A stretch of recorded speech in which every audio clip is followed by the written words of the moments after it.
Good evening students, welcome to our YouTube channel Parivartan the Education Hub. Myself Akash Dwivedi and today I am back with some important vocabs that are one word substitutions which are very important for our especially one day exams. Friends, last class जो थी हमारी वो noun पे based थी और मैंने आपसे बोला था कि मैं अपनी नेक्स्ट क्लास में आपको नाउन के नंबर्स और जेंडर्स के बारे में बताऊंगा। वो क्लास हमारी थोड़ा सा डिले हो रही है, तब तक मैंने आपको सोचा कि वोकैब के आपकी प्रिपरेशन करा दूं, क्योंकि वोकैब भी बेटा मेरे आपके हर वनडे एग्जाम में बहुत इंपॉर्टेंट रोल प्ले करता है। और वोकैब एक ऐसी चीज़ है जो आपके हर वनडे एग्जाम में आना ही आना है, चाहे वो वन वर्ड सब्स्टिट्यूशन हो या आपका सिनोनिम एंटोनिम हो। ठीक है, आज हम लोग हमारे कुछ वन वर्ड सब्स्टिट्यूशंस देखते हैं जो कि मैंने कुछ लिखे हैं आपके सामने। पहले मैं आपको एक एक वन वर्ड सब्स्टिट्यूशन की हिंदी बताऊंगा, उसके बाद मैं उनको रिलेट कराऊंगा जिससे आपको याद रखने में ईजी हो थोड़ा सा।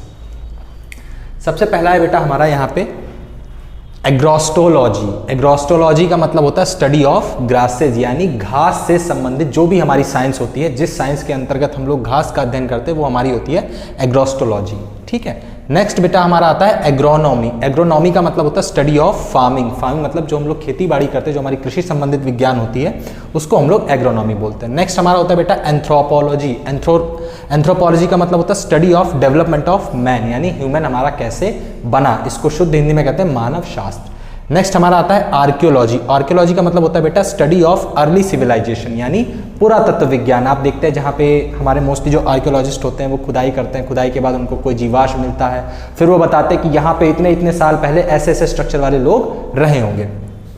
नेक्स्ट आता है हमारा डेमोग्राफी। डेमोग्राफी का मतलब होता है study of social static data. Statistic data का मतलब होता है बेटा जो हमारी जनसंख्या है, यानी कितने लोग कहाँ पे रह रहे हैं, कितने पुरुष हैं, कितनी महिलाएं हैं, उनको हम लोग पुट करते हैं डेमोग्राफी में। नेक्स्ट आता है हमारा इथनोलॉजी। इथनोलॉजी का मतलब होता है study of origin of races, यानी मानव जातियों की उत्पत्ति। कोई जाति जैसे चाहे मानव की हो या उसमें जानवरों की जातियां भी हो सकती हैं, उनकी जो उत्पत्ति से संबंधित साइंस होती है वो हमारी होती है एथनोलॉजी। नेक्स्ट हमारा होता है बेटा एटियोलॉजी। एटियोलॉजी का मतलब होता है study of causes of disease, यानी रोग के कारणों से संबंधित विज्ञान। Next genetics. जेनेटिक्स का मतलब होता है स्टडी ऑफ हेरिडिटी। हेरिडिटी मतलब ऐसी चीजें जो आपको वंश के अकॉर्डिंग चलती हैं या जो आपको जन्मजात मिल जाती हैं। एक्थियोलॉजी। एक्थियोलॉजी का मतलब होता है बेटा स्टडी ऑफ फिशेज, मछलियों से संबंधित जो हमारी साइंस होती है उसको एक्थियोलॉजी बोला जाता है। नेक्स्ट है हमारा लिंग्विस्टिक्स। लिंग्विस्टिक्स का मतलब होता है स्टडी ऑफ लैंग्वेजेस, जिसमें हमारी सारी भाषाओं के बारे में हमको सिखाया जाता है, वो साइंस हमारी होती है लिंग्विस्टिक्स।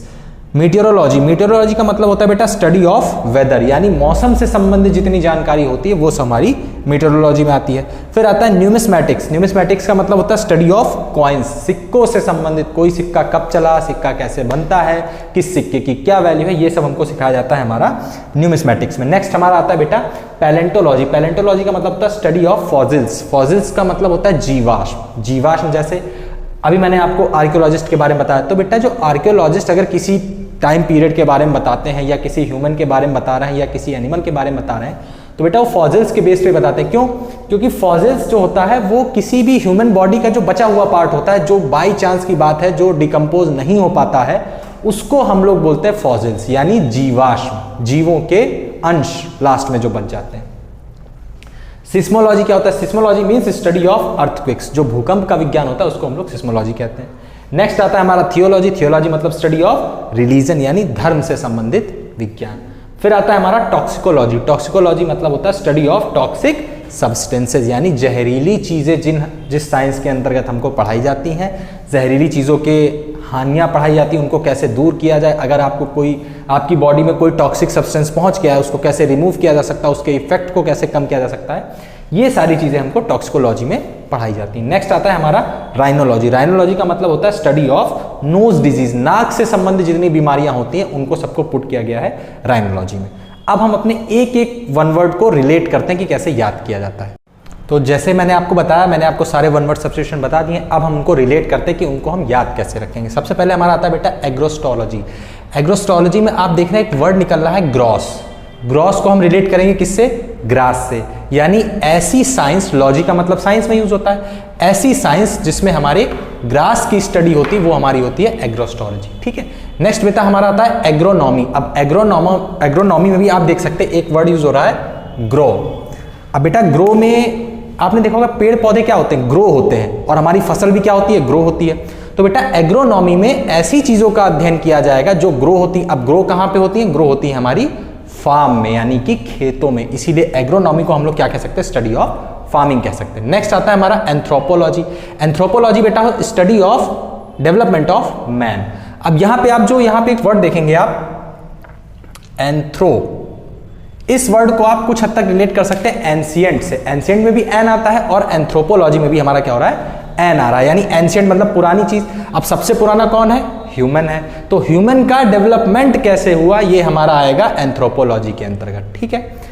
नेक्स्ट आता है हमारा आर्कियोलॉजी। ये तो आपको पता ही है कि आर्कियोलॉजिस्ट होते हैं पुरातत्ववेत्ता, ठीक है, तो इसमें आपको रिलेट करने की जरूरत नहीं है, ये आप याद कर सकते हैं। डेमोग्राफी, अब मोस्टली हम लोग कंफ्यूज किस में होते हैं कि study of social static data या स्टडी ऑफ पॉपुलेशन, इन दोनों में हम लोग कंफ्यूज होते हैं। डेमोग्राफी बेटा, डेमोग्राफी जो इसमें जो हमारा डेमो है वो तो हमारा डेमोक्रेसी से बना हुआ है, यानी जाहिर सी बात है कि यहाँ पे लोगों की बात हो रही है। लेकिन जब बेटा आप किसी चीज का ग्राफ बनाते हो तो डेमोग्राफ में आप देखो, जब आप किसी चीज का ग्राफ बनाएंगे तो ग्राफ आप कब बनाते हैं, जब आपको उस चीज के कम या ज्यादा आपको शो करना होता है। तो वही चीज डेमोग्राफी में क्या है, डेमोग्राफी में हम अपनी जो डेमोक्रेसी है यानी हमारे जो पीपुल्स हैं, सॉरी पीपुल है, पीपुल्स नहीं होता है, हमारे जो पीपुल हैं उनके ग्राफ को शो करते हैं, जैसे कि study of social static data, यानी कितने मेल है, कितने फीमेल है, कितने चिल्ड्रन है, उसमें इस चीज को शो किया था। नेक्स्ट आता है बेटा हमारा एथनोलॉजी। एथनोलॉजी का मतलब होता है study of origin of races. अब जैसे यहाँ पे एंथ्रोपोलॉजी था वैसे ही हम एथनोलॉजी को भी रिलेट करेंगे। अब एंथ्रोपोलॉजी में हम लोग मैन को तो कंसीडर कर ही चुके हैं, तो अब मैन तो दोबारा साइंस नहीं उसकी हो सकती है, तो एथनोलॉजी में हमारी साइंस काहे की आएगी, ओरिजिन ऑफ रेसेस की, यानी मैन से, एंशिएंट मैन से जुड़ी हुई ही कोई चीज आएगी। अब आदमी से जुड़ी हुई चीज क्या होती है, उसकी प्रजाति या रेस, ठीक है। तो एथनोलॉजी में हमारा क्या आ जाएगा बेटा, रेसेस आ जाएगा, study of origin of races. Next आता है हमारा एटियोलॉजी। एटियोलॉजी में होता है बेटा study of causes of disease, यानी कि हमारी जो बीमारियां होती हैं उनके क्या कारण हो सकते हैं, उससे संबंधित विज्ञान, ठीक है। नेक्स्ट हमारा आता है जेनेटिक्स। जेनेटिक्स में क्या होता है, स्टडी ऑफ हेरिडिटी। जेनेटिक्स मतलब होता है, नहीं बोलते कि ये तो इनकी क्वालिटी जेनेटिकल है, यानी कि ये उनको पूर्वजों से ही मिली है। तो जेनेटिक्स में जो बेटा ये जीन वर्ड है, इसको हम लोग बायो में बोलते हैं ना, जीन, वो वाला ये जीन है, ठीक है। इस जीन से हम लोग रिलेट कर सकते हैं हेरिडिटी, मतलब हमारा वंशानुगत जो चीज होती है उसकी स्टडी। एक्थियोलॉजी का मतलब होता है स्टडी ऑफ फिशेस। अब देखो एक्थियोलॉजी में एक यहां पे आया एक्थियोलॉजी, जब आप कहीं खाने पे जाते हैं या सपोज आप वेस्ट बंगाल में गए, वेस्ट बंगाल में फिशेस बहुत चलती, बहुत ज़्यादा, वहाँ का मच्छी बात बहुत फेमस है। तो अब सपोज आप वहाँ पे खाने पे बैठे हैं, जैसे हम लोग क्या होता है, जब रिश्तेदार कोई खाना खाने आता है उसके बाद जब उसको हमने 2 रोटी दे दी या 3 रोटी दे दी, उसके बाद हम चौथी रोटी लेके जाते तो क्या बोलते हैं, अरे नहीं भैया अब बस करो। लेकिन हम लोग क्या कहते हैं, अरे थोड़ा और ले लीजिए, थोड़ा सा और ले लीजिए। तो वैसे ही जब बंगाल में क्या होगा, बंगाल में थोड़ा सा क्या दिया जाएगा भाई, जब बंगाल का मेन फूड ही वहाँ का फिश है, तो अगर बंगाल की बात की जाएगी तो बंगाल में थोड़ा सा कौन सी चीज़ दी जाएगी बेटा, बंगाल में थोड़ी सी चीज़ दी जाएगी, फिश। तो एक्थियोलॉजी जो हो जाएगी, एक्थियोलॉजी हो जाएगी हमारी स्टडी ऑफ फिशेस। थोड़ी सी अटपटी ट्रिक है, लेकिन अगर रिलेट हो जाएगा तो बेटा लाइफ टाइम के लिए याद हो जाएगा, कभी आप भूलेंगे नहीं। नेक्स्ट आता है हमारा लिंग्विस्टिक्स। लिंग्विस्टिक्स में जो हमारा ये लैंग्वेज वर्ड से ही बना है, ठीक, इसका होता है स्टडी ऑफ लैंग्वेजेस। फिर आता है हमारा मीटेरोलॉजी। मीटेरोलॉजी मतलब होता है बेटा स्टडी ऑफ वेदर। अब देखो इसकी ट्रिक भी थोड़ी सी अटपटी है, लेकिन हाँ मजेदार है। जैसे आप देखते हैं मीटेरोलॉजी, मीटेरोलॉजी में आप 2 वर्ड अलग अलग करके पढ़िए, क्या, मीट और रो। मीट और रो, सपोज कोई 2 लव बर्ड्स हैं, अब उन्होंने मीटिंग का प्रॉमिस किया है कि आज हम तुमसे मिलेंगे, लेकिन क्या हुआ, मौसम हो गया खराब।